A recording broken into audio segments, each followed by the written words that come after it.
بسم اللہ الرحمن الرحیم، الحمدللہ نحمدہ ونصلی علی رسول الکریم۔ آج ہمارا تفسیر کا 19 لیکچر نمبر 19 ہے، 19واں۔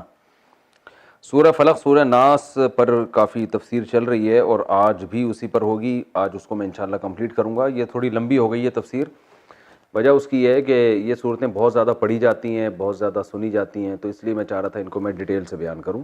آج سورہ فلق سورہ ناس کا آخری لیکچر ہوگا، اس کے بعد ہم اگلا لیکچر جو ہمارا 20واں ہوگا وہ سورہ فاتحہ کے بارے میں ہوگا، سورہ فاتحہ پر ہوگا۔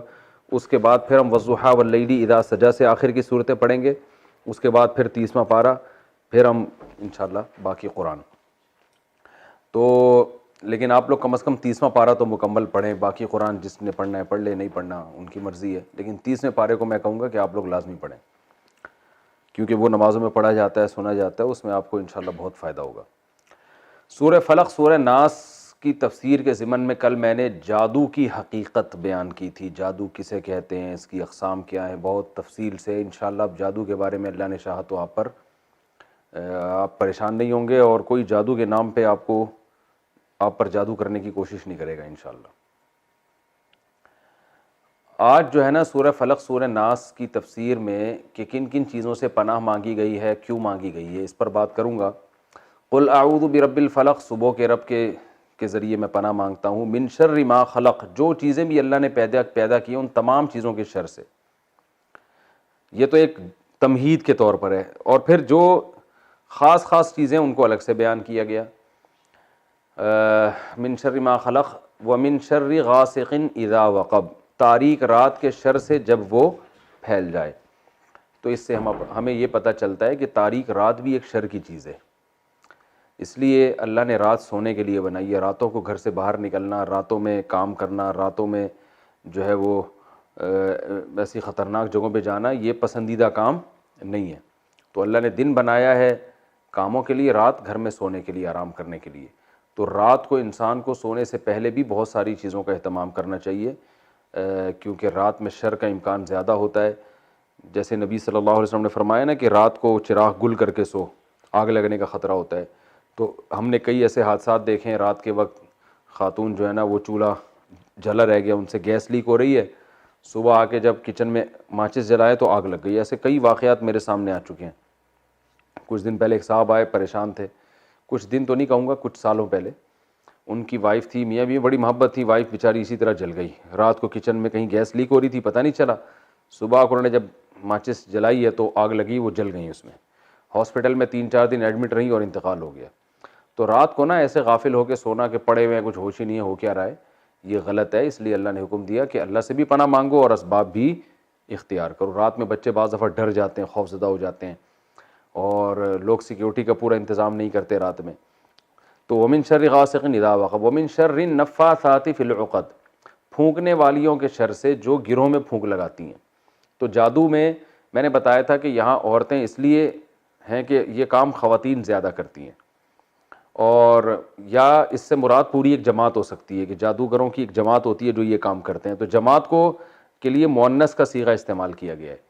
تو بہرحال عورتیں ہوں یا مرد ہوں، تو ان کے شر سے بھی پناہ مانگنے کا ہمیں حکم دیا گیا ہے، اور بس اسی طرح پناہ مانگی جائے گی کہ زبان سے یہ الفاظ کہہ دیے جائیں۔ اس کے لیے حصار کھینچنے، یہ جو عامل لوگ کرا رہے ہوتے ہیں نا، حصار کھینچ لے یہاں کوئی جن نہیں آئے گا، یہ ٹوپی ڈرامے، ان سے کچھ بھی نہیں ہوگا۔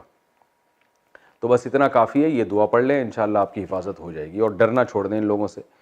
تو آپ دیکھیں پولیس والے جب جادوگروں کے پاس جاتے ہیں ان کو گرفتار کرنے کے لیے، کیسے اٹھا کے موبائل میں ڈال کے لے جاتے ہیں، یہ چیختے رہ جاتے ہیں ہم جن لے آئیں گے، چڑیل لے آئیں گے، بھوت لے آئیں گے، کچھ بھی نہیں ہوتا۔ پولیس والے 2 تھپڑ لگاتے ہیں، اٹھا کے ان کو لے جاتے ہیں جب گرفتار کرتے ہیں۔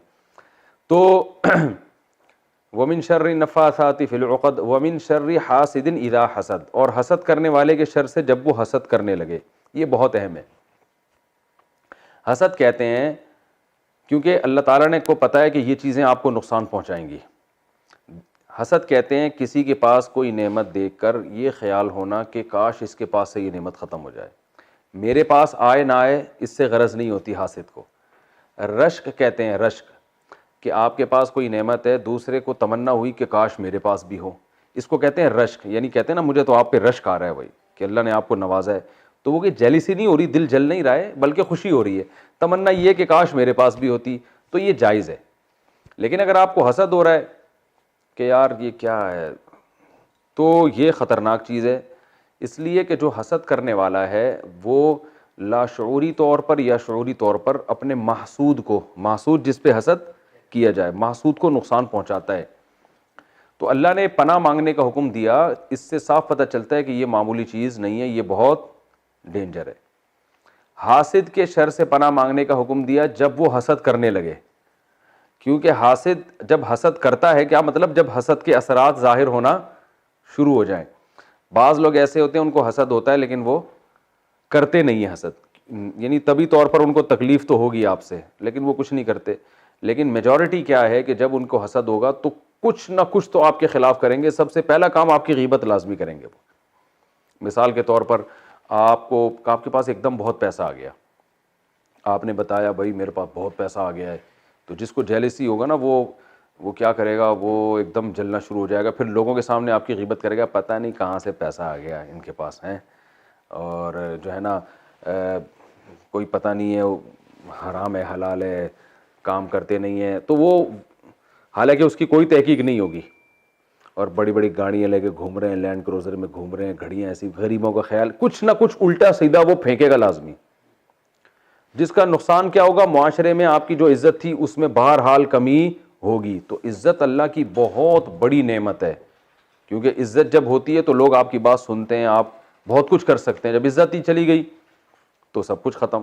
تو اس لیے جو عقل مند لوگ ہیں نا وہ سب سے زیادہ اپنی عزت بچانے کی فکر کرتے ہیں، اور جن کی عزت ہی نہیں ہوتی ان پہ وہ لطیفہ ہے نا، ایک آدمی کسی محلے میں گیا، واپس آ کے کہنے لگا کہ شکر ہے یار اس علاقے میں میری عزت نہیں ہے، تو انہوں نے کہا کیوں؟ کہہ رہے ورنہ آج بہت بے عزتی ہو جاتی ہے۔ ٹھیک ہے، تو بعض لوگ ایسے بھی ہیں جو عزت اس لیے نہیں حاصل کرتے کہ جب عزت ہوگی تو بے عزتی کا خطرہ بھی ہوتا ہے، تو اس لیے بعض لوگوں نے کہ یہ پالیسی ہے۔ تو خیر، تو حسد جو ہے نا یہ قرآن سے بھی ثابت ہے اور احادیث سے بھی ثابت ہے۔ یوسف علیہ السلام کا واقعہ ہمارے پاس ہے کہ یوسف علیہ السلام کو جب خواب آیا تو یعقوب علیہ السلام نے کہا کہ یہ خواب بھائی جب 10 منٹ ہو جائیں تو مجھے بتا دینا، کیونکہ میں 2 مضامین کو 10 منٹ میں کمپلیٹ کروں گا۔ تو یوسف علیہ السلام نے جب خواب سنایا نا اپنے ابا کو، تو ابا نے کیا کہا، لا تقصص رؤیاک علی اخوتک، اپنے بھائیوں کو یہ خواب مت سنا۔ حالانکہ دیکھیں پیغمبر کے بیٹے ہیں، کتنی اچھی تربیت ہوئی ہوگی ان کی، اس کے باوجود یعقوب علیہ السلام کہہ رہے ہیں اپنے بھائیوں کو اتنا اچھا خواب مت سنانا، وہ کوئی الٹی تدبیر تمہارے خلاف کریں گے۔ اب خواب نہیں سنایا تھا پھر بھی کی انہوں نے، اور اپنے سگے بھائی کو کنویں میں ڈال دیا۔ تو یہ اتنی خطرناک چیز ہے کہ آپ کے سگے بھائی بھی آپ کے خلاف حسد کر سکتے ہیں، آپ کے قریبی رشتہ دار بھی آپ کے خلاف حسد کر سکتے ہیں۔ اچھا حسد کرتا کون ہے؟ حسد وہ لوگ کرتے ہیں ہمیشہ جو آپ کے پیرالل ہیں۔ حسد کبھی آپ کے بڑے کو آپ سے نہیں ہوگا، آپ کے چھوٹوں کو آپ سے نہیں ہوگا، حسد ہمیشہ اپنے ہم پلہ سے ہو۔ آپ کے جو کلاس فیلو ہیں، اگر آپ کے نمبر بہت اچھے آ رہے ہیں، آپ کے کلاس فیلو کو جیلسی ہوگی، یار یہ اچھے نمبر کیوں آ رہے ہیں۔ آپ کے ساتھ کا جو دفتر میں کام کرنے والا کلیگ ہے، آپ کی تنخواہ ایک دم ڈبل ہو جائے گی تو طبیعت اس کی خراب ہوگی، ٹھیک ہے نا، کہ یار اس کی تنخواہ ڈبل کیوں ہو گئی۔ تو کبھی بھی آپ کے بزرگوں کو یا آپ کے ماتحتوں کو آپ سے حسد نہیں ہوتا، ماتحت بھی آپ کی ترقی دیکھ کے خوش ہو جاتے ہیں، آپ کے بزرگ بھی خوش جاتے ہیں، ہمیشہ اپنے پیرالل۔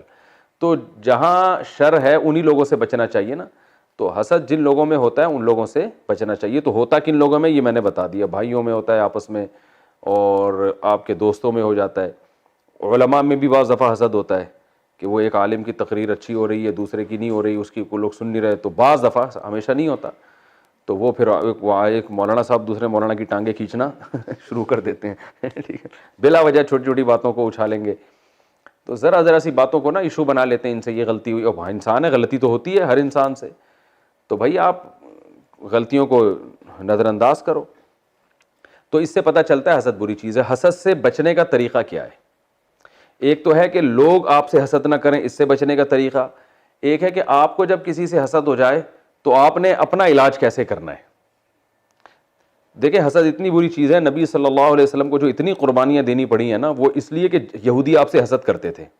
قرآن کہہ رہا ہے یہودیوں کو یقین تھا، جیسے یعرفونہ کما یعرفون ابناءہم، جیسے اپنے بیٹوں کو جانتے ہیں نا، کہ پہچان کے باپ اپنے بیٹے میں کنفیوز ہوتا ہے کہ یہ 4 بچے کھڑے ہوئے ہیں، یار میرا بچہ یہ والا ہے یا یہ مجھے لگ نہیں، یہ ستار کا لگ رہا ہے، یہ میرا والا نہیں لگ رہا، یہ ادھر ہٹنا، یہ ہاں یہ مجھے لگ رہا ہے یہ میرا بچہ لگ رہا ہے مجھے۔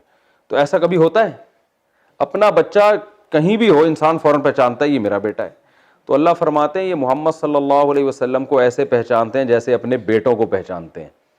تو اتنا یقین ہے ان کو اللہ کے نبی ہیں. مگر کیا؟ حسدا من عند انفسہم. قرآن کہہ رہے ہیں ان کو جیلسی یہ ہے کہ ایک عرب لوگ جو ان پڑھ تھے، لکھنا پڑھنا نہیں جانتے تھے، اور ہم یہودی جو اتنے ایجوکیٹڈ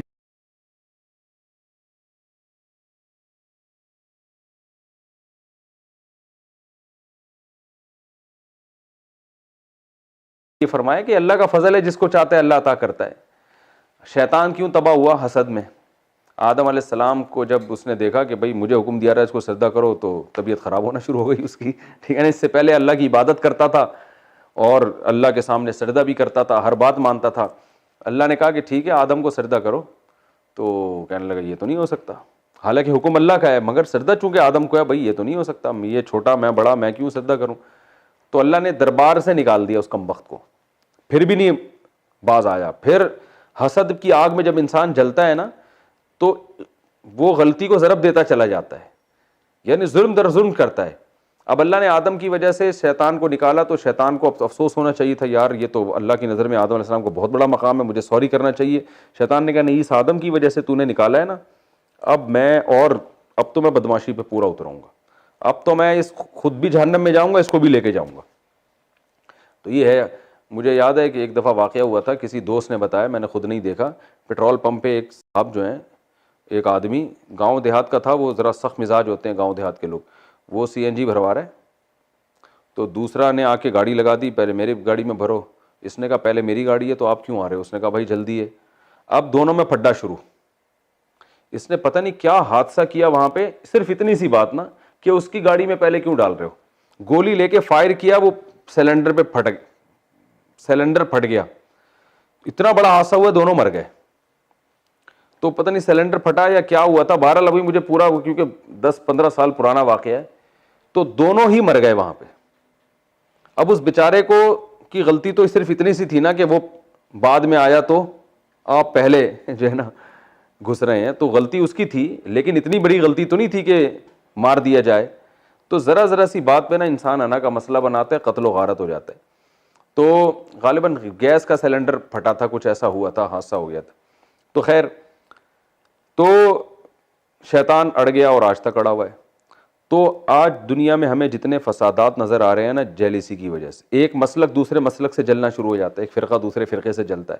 بھائی دونوں قرآن و حدیث کو فالو کر رہے ہیں تو آپ اپنا ذر بڑا رکھیں، آپ بولیں یہ بھی ٹھیک ہے اور ہم بھی ٹھیک ہیں، لیکن نہیں، ہماری چودراہٹ ختم ہو رہی تو اس کو نیچے دباؤ، اس کو نیچے دباؤ. یہ جو آج کل آ رہے ہیں نا چورن اور پکیا، اور یہ حسد ہے، کیونکہ اپنی دکان چل نہیں سکتی جب تک کہ جو پہلے سے دکانیں چل رہی ہیں ان کو بند نہ کیا جائے. تو لیبل یہ لگایا جاتا ہے دوسروں کی دکانیں بند کر رہے ہیں، اصل مقصد ہوتا ہے اپنی دکان چلانا. تو یہ بھی جیلسی ہے علماء سے. ہمارے جو لبرل لوگ ہیں نا، ان کو مولویوں کی اتباع کرتے ہوئے آر محسوس ہوتی ہے. وہ یہ کہتے ہیں ہم پڑھے لکھے لوگ ہیں، ہم نے پی ایچ ڈی یورپ سے کیا، ہم نے فلانی جگہ سے کیا، ہم نے. بھائی آپ نے بہت کچھ کیا، مذہب تو نہیں پڑھا نا آپ نے. مذہب تو ان مولویوں نے مدرسوں میں بیٹھ کے پڑھا ہے.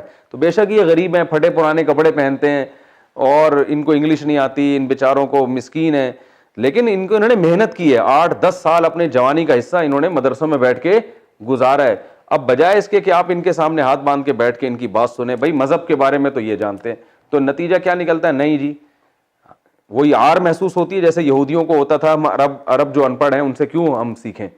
تو اس آر میں کیا ہے کہ ہر آدمی مولویوں کے پیچھے پڑا ہوا ہے، یہ مولوی ایسے ہوتے ہیں، یہ مولوی یوں ہوتے ہیں، یہ مولوی فلانے ہوتے ہیں. مولویوں کے پیچھے سارے لبرل لوگ. مذہب کو برا نہیں کہتے، علماء کو برا کہتے ہیں. ان کو آر محسوس ہوتی ہے. تو آر نہیں آنی چاہیے. آپ یہ دیکھو بھائی، ہم نے ان کے پاس یہ علم ہے، ہمارے پاس وہ علم ہے. تو یہ ہمیں تو نہیں آر آتی، ہم بیمار ہوتے ہیں تو ڈاکٹر کے پاس جا کے علاج کرتے ہیں. ہم یہ تو نہیں کہتے کہ ڈاکٹر صاحب میں تو مفتی ہوں، میں آپ کے پاس کیوں آؤں؟ بھائی میں تو نہیں آؤں گا، میں تو آپ سے نہیں پوچھوں گا.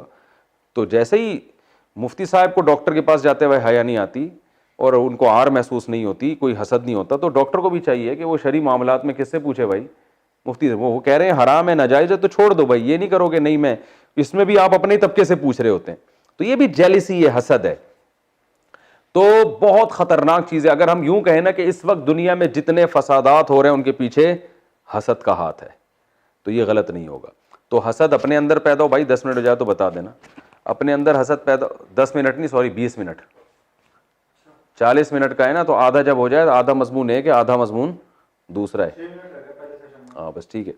تو اپنے اندر سے حسد کیسے ختم کیا جائے, کیونکہ آپ بھی تو جیلسی ہو سکتی ہے نا, ہم بھی تو انسان ہیں, ہمیں بھی تو جلن ہو سکتی ہے یار, یہ وقار بھائی جو ہے نا, یہ عجیب سا آدمی ہمارے درس میں آیا کرتا تھا ہے بھائی, اب اس کی شادی بھی ہو گئی اور جناب سونا ہے دوسری شادی بھی کر رہا ہے, یہ مذاق کر رہا ہوں ان کے ساتھ, یہ برا نہیں مانتے.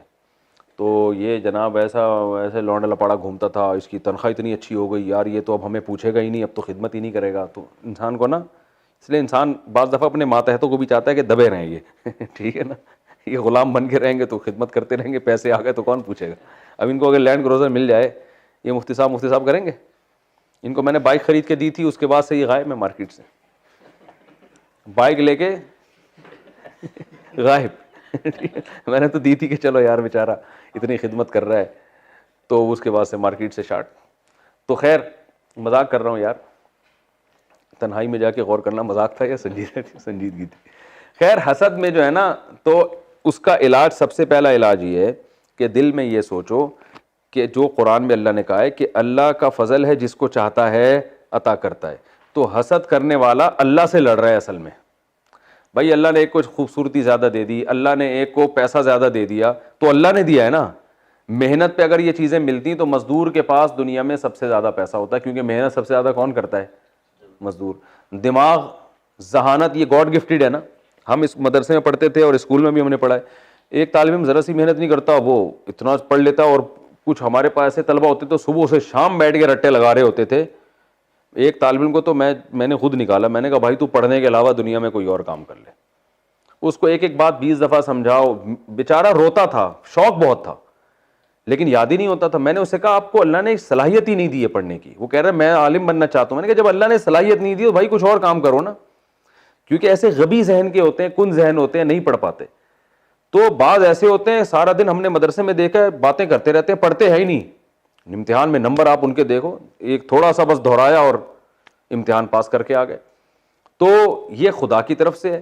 تو بس دیکھ لو بھائی اللہ نے اس کو دماغ اچھا دے دیا, اب تو کیا کریں, دے دیا اللہ نے, دے دیا تو شکر ادا کرو, صبر کرو. بھائی اللہ نے اس کو وہ چیز نہیں دی, آپ کو کوئی اور چیز دے دی ہے.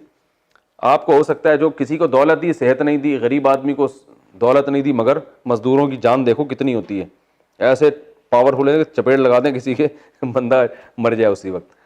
تو کسی کو اللہ نے کوئی صلاحیت دی, کسی کو کوئی صلاحیت دی. تو سب سے پہلے حسد کا علاج ہے کہ اللہ کی صلاحیتوں کے بارے میں سوچنا چاہیے کہ یہ اللہ نے دی ہیں. تو جو کام اللہ نے کیا ہے تو ہم حسد کرتے ہیں جب لڑ رہے ہیں تو یہ اللہ سے لڑ رہے ہیں, یہ اس سے نہیں لڑ رہے. تو تقدیر پہ راضی ہونا چاہیے.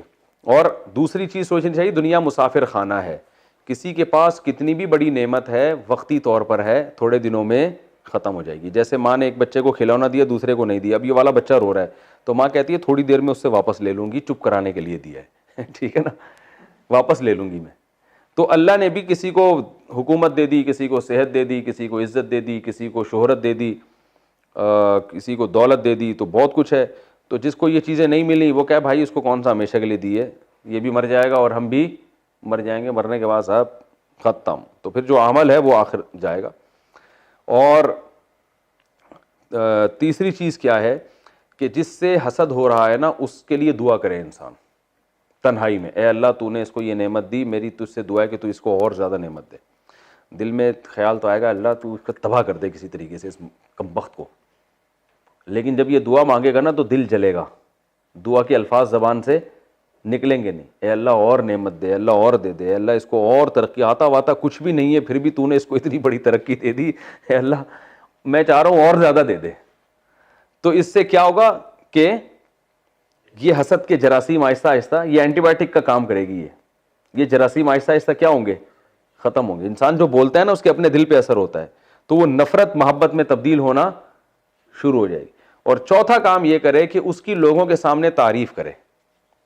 حاسد کیا کرتا ہے کہ بلا وجہ گھما گھما کے برائیاں لا رہا ہوتا ہے کہ تاکہ وہ نیچا ہو جائے کسی طریقے. ابے اس کو جو عزت ملی ہے, ابے اس کے پاس جو علم ہے, ابے ہمیں پتہ ہے, سارا دن تو ایسے ہی گھومتا رہتا ہے, پتہ نہیں کیا کہاں سے اس نے پھینکتا رہتا ہے, ایسے ہی بس لوگ کرتے ہیں باتیں نا.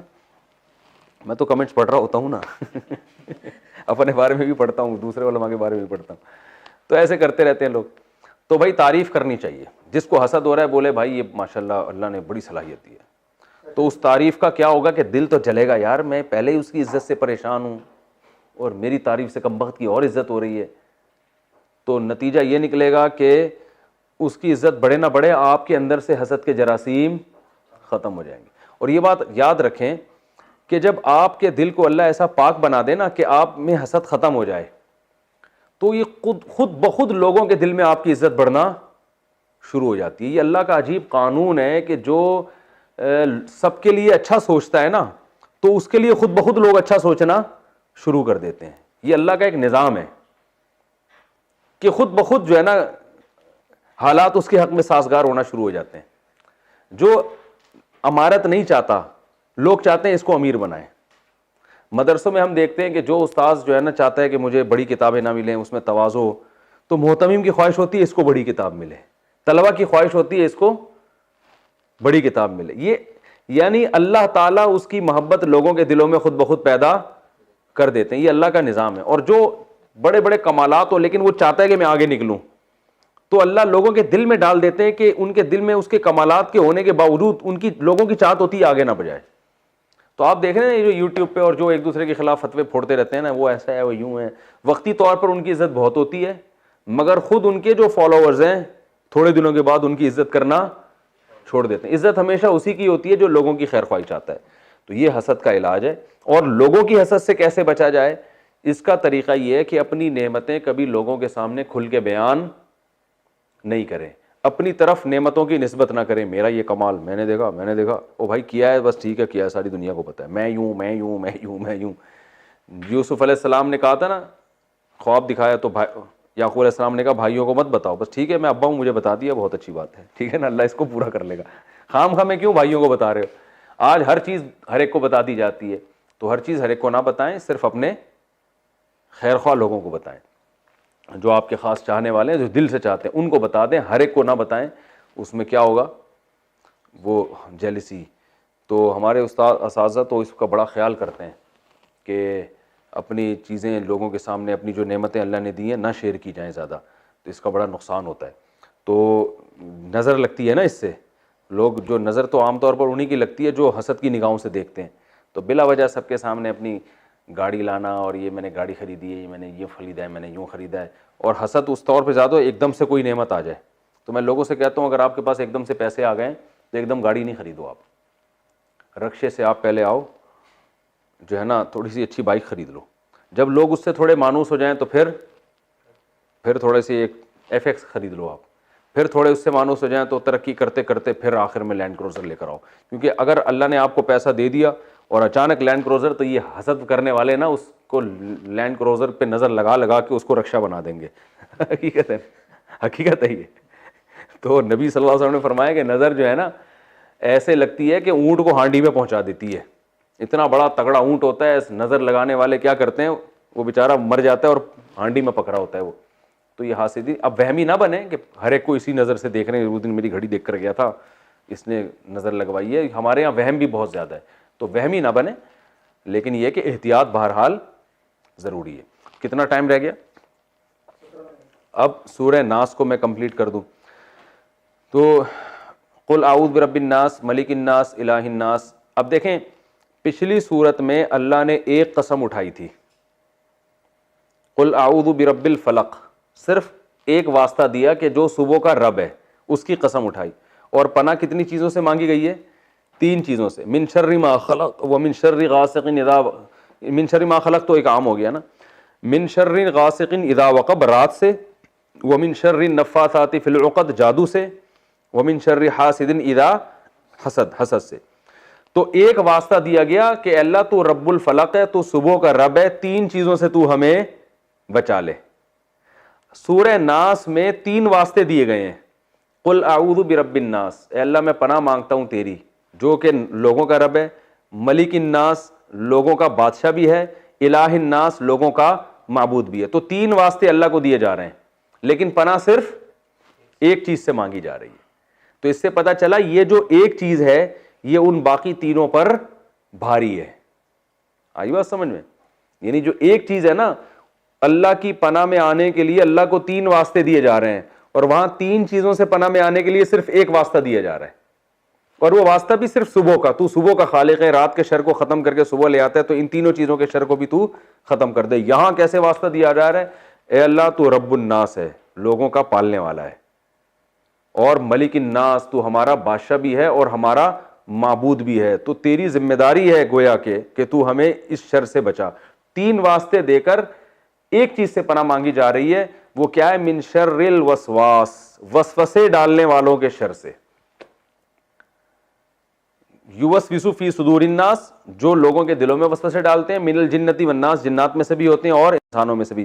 پتہ یہ چلا کہ پچھلی تین چیزوں پہ یہ جو ایک شر ہے نا وسوسے کا, یہ تینوں پر کیا ہے؟ بھاری ہے. تو جنات تو وسوسے ڈالتے ہیں تو شیطان کے ہوتے ہیں. شیطان کے وسوسے کیسے ہوتے ہیں؟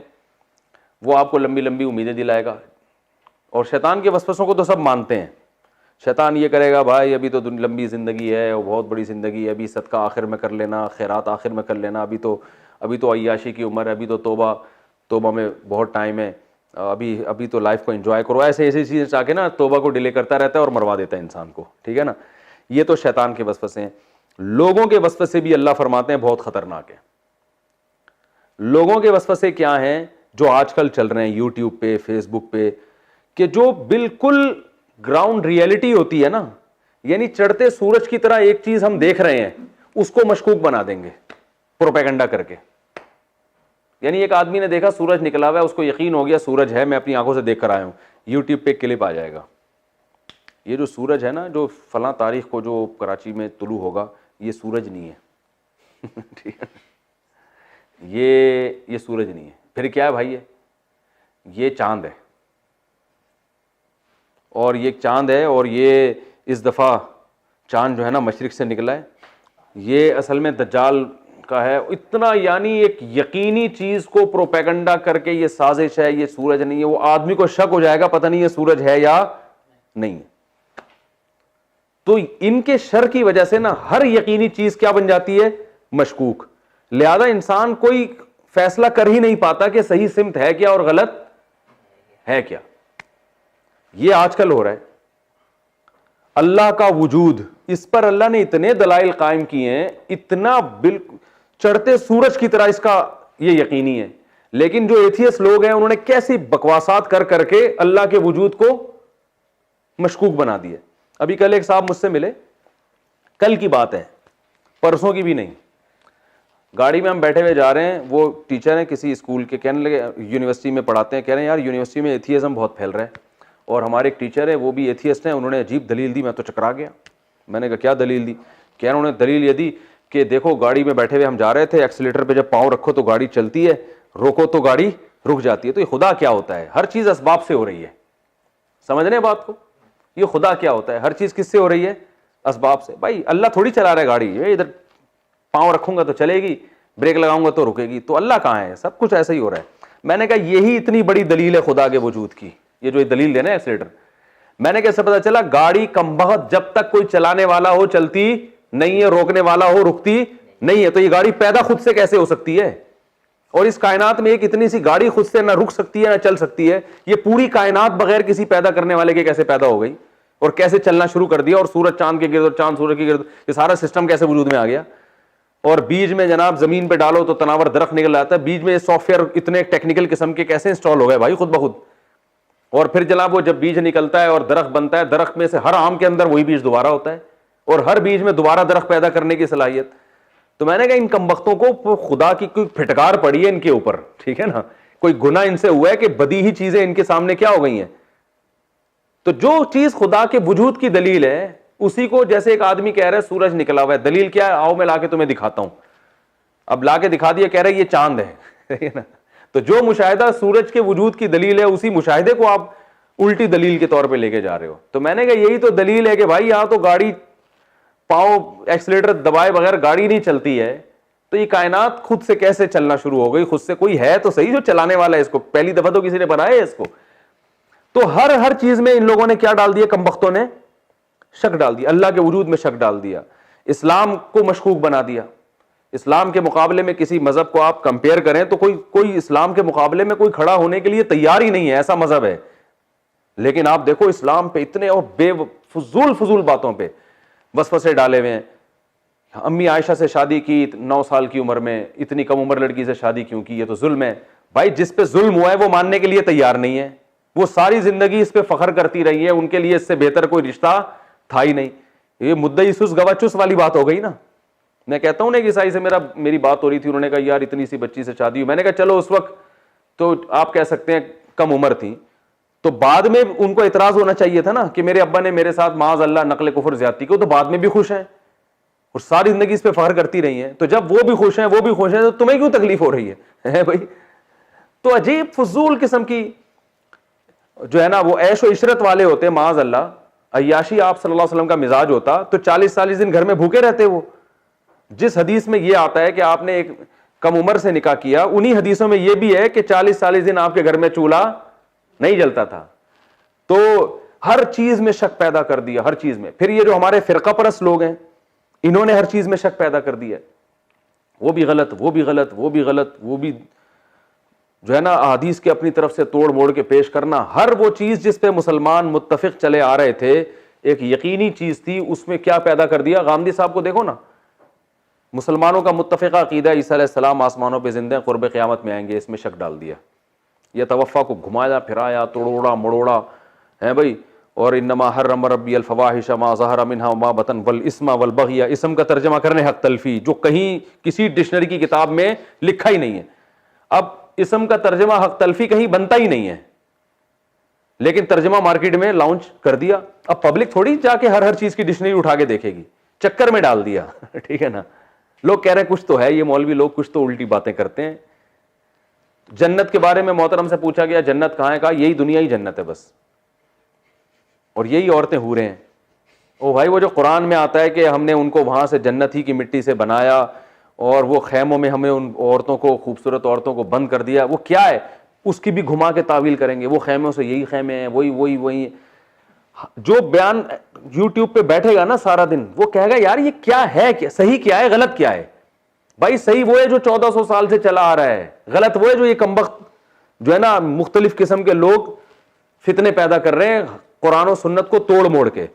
تو یہ ہیں وہ وسوسہ ڈالنے والے جو لوگوں کے دلوں میں وسوسے ڈالتے ہیں، اور اللہ نے ان کی صفت بیان کی خناس، ان کا کام ہے جو ہے نا انگلی توڑ کے نکل جانا۔ خناس کا مطلب یہ ہے جیسے وہ مشہور علمی کتابی ہے نا، انگلیاں توڑ توڑ کے فتنہ پھیلا دیا۔ اب ہم جب ان سے کہہ رہے ہیں سامنے بیٹھو ہم ان دلائل کا جواب دیں گے، پتلی گلی سے نکل لیے، کیونکہ جو چکر میں لوگوں کو ڈالنا تھا وہ ڈال دیا، فتنہ پھیلا دیا۔ اب ہر عالم ان سے کہہ رہے ہیں بیٹھو بھائی ہم مناظرہ نہیں کرتے، آپ ان سوالات کا ہمارے سامنے جواب دو۔ نہیں جی جواب نہیں دینا، تو صرف انگلیاں توڑنی ہے چکر میں۔ وہ میں اکثر وہ واقعہ سناتا ہوں نا، ایک نابینا آدمی کہیں سفر کر رہا تھا، نابینا آدمی جو ہے نا وہ کہیں بیٹھا ہوا، اس کو کہیں سفر پہ جانا تھا، کوئی لفٹ نہیں مل رہی تھی، تو ایک آدمی اونٹ پہ اپنی بیوی کو لے کے جا رہا تھا۔ تو اس نابینا نے کہا کہ اس کے ساتھ جو بھی قائد تھا اس نے کہا یار اس کو بھی بٹھا لو، بیچارہ نابینا ہے۔ اس نے کہا چلو ٹھیک ہے، اپنی بیوی کو اس آدمی نے پیچھے کیا، خود بیگم کے آگے بیٹھا اور نابینا کو اپنے آگے بٹھا لیا کہ چل بھائی تو آگے بیٹھ، تجھے اتار دیتے ہیں۔ اب دوسرے شہر جب داخل ہوئے تو اجنبی شہر تھا، تو نابینا نے شور مچایا کہ یہ میری بیوی ہے۔ یہ کون ہے؟ یہ عورت میری بیوی ہے۔ میں چونکہ نابینا تھا تو میری شادی اس سے ہوئی، تو اس کو جب آنکھوں والا بندہ مل گیا تو انہوں نے ابھی بیٹھے بیٹھے سیٹنگ کی اونٹ پہ۔ میں نے تو اس آدمی کو لفٹ دی تھی، اس نے کمبخت نے مجھے دھکا دے کے آگے کیا، خود میری بیوی کے ساتھ بیٹھ گیا اور جو ہے نا یہ میری بیوی ہے، شور مچا دیا۔ لوگ جمع ہو گئے، لوگوں نے پکڑ لیا سب کو، وہ تو اس کی بیوی، پہلے ڈاکومنٹیشن تو ہوتی نہیں تھی، وہ تو دوسرے نابینا کی بیوی پہ تو نے قبضہ کیا۔ اس نے کہا بھائی نہیں کیا، بیوی سے پوچھو۔ بیوی نے کہا نہیں ہے، نابینا سے میرا کوئی تعلق نہیں ہے، اور یہ جس کی آنکھیں نا یہی میرا شوہر ہے، یہ جھوٹ بول رہا ہے کمبخت۔ تو لوگوں نے اس نابینا سے کہا، نابینا نے کہا کمبخت۔ اب دیکھو وہی ہے نا ہر چیز میں، جب وہ بھی بیان دے رہی ہے یہ بھی دے رہا ہے، تو نہیں، نابینا نے کہا اصل مسئلہ یہ ہے کہ ان دونوں نے پہلے سے طے کر لیا تھا کہ جب الزام لگے گا تو عورت نے کہا کہ میں تمہارا ساتھ دوں گی، مجھے تو آنکھوں والا آدمی مل گیا اور اس شہر میں تو ہمیں کوئی پہچانتا بھی نہیں ہے۔ تو اب لوگ کچھ آدھے ادھر کو ہو گئے، آدھے ادھر کو ہو گئے، آدھے کہہ رہے یار یہ نابینا جھوٹ نہیں بول سکتا، اور آدھے کہہ رہے ہیں کہ نہیں یہ تو نابینا ادھر بیٹھا ہوا کہہ رہا ہے بیوی ملے نہ ملے چکر میں تو ڈال دیا نا، مل گئی تو فری پھوکڑ میں، نہیں ملی تو پہلے کون سا اپنی تھی۔ تو یہ جو فرقہ پرست لوگ ہیں نا، علماء سے بدگمان، قرآن سے بدگمان، منکرین حدیث، بخاری میں نکالیں گے عیب، دیکھو بخاری میں یہ لکھا ہوا ہے، یہ لکھا ہے تو بخاری صحیح نہیں ہے، تو پھر بخاری جب صحیح نہیں ہے تو پھر کون سی کتاب صحیح ہے؟ کہہ رہے ہیں ضرورت ہی نہیں ہے، صرف قرآن پڑھو. تو میں نے ان سے کہا قرآن میں تو آتا ہے کہ وَيُعَلِّمُهُمُ الْكِتَابَ، اللہ فرماتے ہیں کہ نبی تمہیں قرآن سکھائیں گے. تو نبی کا سکھایا ہوا کہاں گیا؟ تب یہ بخاری مسلم صحیح نہیں تو نبی نے کہاں سکھایا؟ وہ کیسٹ کی شکل میں ہے یا وہ کوئی اور ریٹن تحریر ہے، وہ کہاں ہے؟ یا آپ کے پاس کہیں اور ہے تو بتاؤ. کہہ رہے نہیں. تو میں نے کہا اس کا مطلب ہے تم صرف انگلی توڑنے کے لیے آئے ہو تم لوگ، ٹھیک ہے نا؟ نہ تم قرآن کو مانتے ہو نہ تم حدیث کو. تو اگر جو قرآن کو مانتا ہے وہ تو حدیث کو لازمی مانے گا، کیونکہ اللہ فرما رہے لِتُبَيِّنَ لِلنَّاسِ، نبی کا کام ہے قرآن کو ڈیفائن کرنا. اور ڈیفائن جب بھی کیا جاتا ہے اپنے الفاظ میں کیا جاتا ہے، اسی چیز کو دہرایا تھوڑی جاتا ہے. تو نبی نے جو اپنے الفاظ میں قرآن کو ڈیفائن کیا وہ کہاں گیا؟ تو ہر چیز میں کیا پیدا کیا ہوا ہے؟ شک. تو آج یہی چل رہا ہے. تو اللہ نے اس لیے ہمیں حکم دیا من شر الوسواس الخناس. ہاں یہ ہوتے کیا ہیں؟ ان کے قرار نہیں ہوتا کبھی بھی، ہوتے خناس ہیں. ان میں قرار نہیں ہے، ایک جگہ پہ قائم کبھی نہیں رہتے. ان کے اصول ٹوٹتے رہتے ہیں، یو ٹرن لیتے رہتے ہیں. یہ یو ٹرن لیتے رہتے ہیں. آپ دیکھ لو جتنے فتنہ پرست ہیں نا، ایک کے حق میں ان کا اصول کچھ اور ہوگا، وہی چیز خرابی دوسرے میں ہوگی تو اس کے لیے اصول چینج ہو جائے گا. وہاں بڑے براڈ مائنڈیڈ بنے ہوں گے. تو یہ گھومتے رہتے ہیں، ایک جگہ ٹکتے نہیں ہیں. یہ بس ان کا کام ہے وہ نابینا کی طرح چکر میں ڈالو اور پتلی گلی سے نکلو، ٹھیک ہے نا؟ تو اس لیے اللہ نے حکم دیا کہ اللہ سے پناہ مانگو. اے اللہ تو لوگوں کا بھی رب ہے، تو ہمارا بادشاہ بھی ہے، تو ہمارا معبود بھی ہے. تو ہم تو تیری پناہ میں آتے ہیں کہ وسوسہ ڈالنے والوں کے وسوسے سے تو ہمیں محفوظ رکھ. تو کسی بھی چیز میں کورونا وائرس کا دیکھ لو نا، دبئی کی فلائٹیں بند ہو گئیں اور امریکہ میں فلائٹیں بند ہو گئیں، پاکستان میں ٹرینیں، پوری دنیا تباہی کی طرف جا رہی ہے.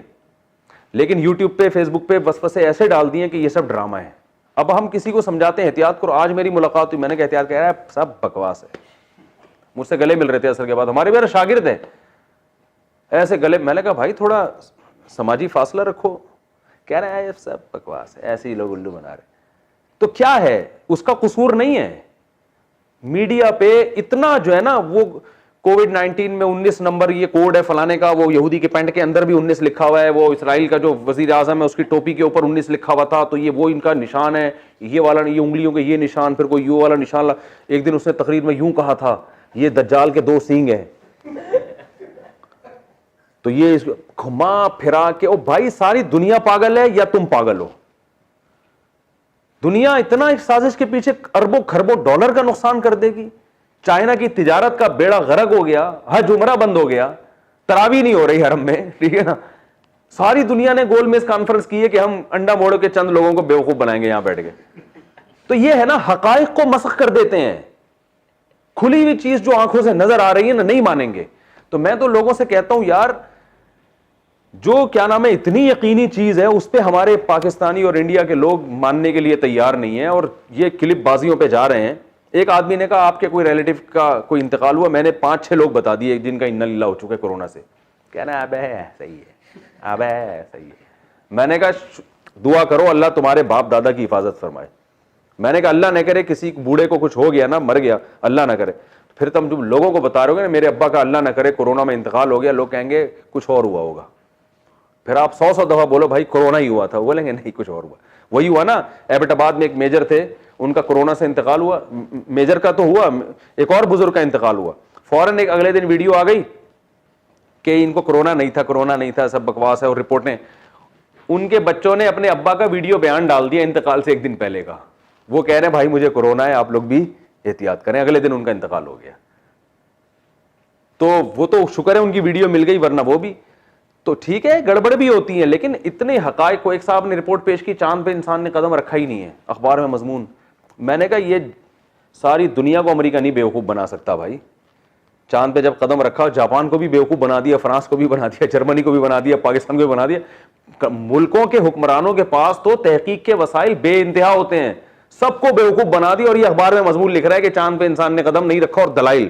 میں نے کہا ان دلائل سے میں نے کہا یہ جو ہے نا اس کا کاغذ کا جہاز بناؤ، ہوا میں اڑاؤ بس. یہ اخبار کا ساشا اس کام کے لیے بہت اچھا ہے. میں نے کہا مجھے پڑھانے کی بھی ضرورت نہیں. کہہ رہا آپ تحقیق کریں. میں نے کہا میں تحقیق کر کے کبھی بھی آپ کی بات نہیں مانوں گا. اتنے بڑی بڑی ساری دنیا مان رہی ہے کہ امریکہ کے سائنسدانوں نے چاند پہ قدم رکھا، اور یہ نئی چیز اور ہوتی ہے تحقیقات. وہ کچھ نہ کچھ ہوتا ہے، وہ کون دیکھے گا وہ کتابیں جا کے کہ اس میں ہے بھی کہ نہیں ہے. تو وہ ابھی ایک کلپ آیا واٹس ایپ پہ, 2 ڈاکٹر انگلش میں بات کر رہے ہیں, کسی نے کہا یہ ثابت کر دیا انہوں نے کہ یہ سب فراڈ ہو رہا ہے. استاد صاحب نے, ہمارے جو استاد صاحب ہیں نا جن سے میں بیت, انہوں نے ترجمہ کروایا, تو اس میں وہ اس موضوع پہ کے متعلق بات تھی نہیں. کچھ پروپیگنڈا بھی ہوگا, لیکن یہ نہیں کہ سب کچھ ہے ہی نہیں دنیا میں, یہ سب بے وقوف لوگ ہیں جو ہو رہا ہے. تو یہ ہے من شر الوسواس الخناس, کہ وسوسے ڈالنے والوں کے شر سے بھی اللہ پناہ مانگتا ہوں. اور آپ دیکھو یہ خناس بھی ہیں. کتنے صحافیوں نے پیش گوئی کی تھی کہ 15 اپریل کو کرونا ختم ہو جائے گا, 15 اپریل گزر گیا, ختم نہیں ہوا. خناس ہے نا, خناس کا مطلب یو ٹرن لے لیا, پی گئے, جیسے ہم نے کچھ کہا ہی نہیں تھا. ٹھیک ہے, اب بعض نے کہا کہ 18 مئی کو ختم ہو جائے گا, 18 مئی کو نہیں ہوا, تو آپ دیکھو وہ یہ موضوع ہی نہیں چھڑیں گے, وہ اس ٹاپک پر بات کریں گے ہی نہیں. پبلک کو چاہیے ان سے پوچھیں آپ نے تو 15 اپریل بولا تھا, کہاں گیا وہ 15 اپریل؟ آپ کی تو بڑی ریسرچ تھی, تحقیقات تھیں, آپ نے تو 18 مئی کا بولا تھا, کہاں گئی وہ 18 مئی؟ تو یہ ہے انگلی توڑ کے ٹھیک ہے نا, شر پھیلاؤ اور پتلی گلی سے نکل جاؤ, یوٹیوب پہ ارننگ ہو جائے گی, میسج آ جائیں گے. تو سب پھینک رہے ہیں. میں تو بعض صحافیوں کو اتنا سنا کرتا تھا, اس کرونا نے ان صحافیوں کی حقیقت کھول دی ہے. اب جب ان کی تحقیقات سن رہا ہوں نا, تو میں کہتا ہوں بھائی یہ تو بڑے بڑے پھینکو. مولانا طارق جمیل صاحب نے غلط نہیں کہا تھا, پھر بھی کچھ اچھے بھی ہوتے ہیں, معافی نہ مانگنی پڑے نا مجھے, تو اچھے بھی ہوتے ہیں لیکن یہ پڑے جو ہے نا, کتنا ٹائم رہ گیا؟ بس یہ ہو گئی ہماری سورہ ناس. تو ہر یقینی چیز جو دلائل سے ثابت ہوتی ہے اس میں کچھ نہ کچھ رکھنا ڈال کے تو وہ جو ہے نا اس میں شک پیدا کر دیتے ہیں.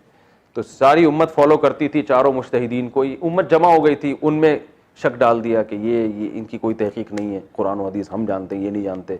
ساری امت محدثین کو مانتی ہے, منکرین حدیث نے ان میں شک پیدا کر دیا, یہ امام بخاری غلط, امام مسلم غلط, حالانکہ ساری امت مان چکی تھی. تو ہر چیز میں شک پیدا کر کے, اور یہ صرف دنیا میں بھی صرف دین میں نہیں ہوتا, دنیا کے معاملات میں بھی ہوتا ہے. یقینی چیزوں میں جو ہے نا بس وہ شک پیدا کرتے ہیں. نتیجہ کیا نکلتا ہے؟ کسی چیز پہ انسان کا بھی اطمینان رہا ہی نہیں, کوئی فیصلہ کر ہی نہیں سکتا. صحت کے حوالے سے دیکھو نا, ایک حکیم کے پاس جاؤ گے, یہ صحت کے لیے اچھا, دوسرا کہے گا یہ تو تباہ کر دے گا تمہیں, گردے خراب کر دے گا تمہارے ٹھیک ہے نا. تو وہی ہے کہ جب ریسرچ نہیں ہوتی تو یہ پھینک رہے ہوتے ہیں. تو اس سے ہمیں پناہ مانگنے کا حکم دیا گیا, اور یہ اتنی خطرناک چیز ہے کہ اللہ نے اس کے لیے 3 واسطے اب دیے. تو اللہ تعالی ہماری ان وسوسوں سے حفاظت فرمائے.